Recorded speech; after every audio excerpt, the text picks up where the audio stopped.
Tongzi County in southwest China's Guizhou province is known as a hometown of the square bamboo. In recent years, Tongzi took this advantage to develop square bamboo industry to accelerate economic growth.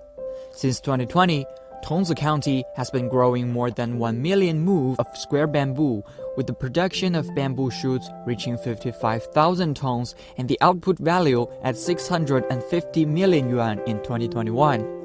In order to promote an integrated development of production, processing, and sales, a bamboo shoot trading center has been launched for trial operation recently, injecting new momentum into local rural vitalization. 我们现场生产的是罐装水竹笋，该产品是按照国家的这个出口标准进行生产的有机产品，可以保鲜2年。目前在这个成都、重庆、上海等地的这个反响是非常好的。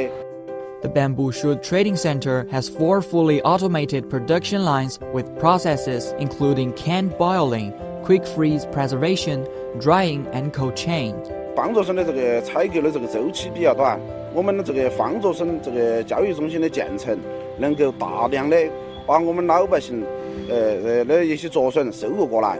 我们通过喧销、加工，短时间的这个周期把我们的这个笋子能够做到应收尽收。 The trading center will also boost innovative research and development of local bamboo shoot products, enhancing their competitiveness. Now, more than 42,000 local farmers' livelihoods relied on the bamboo shoot industry.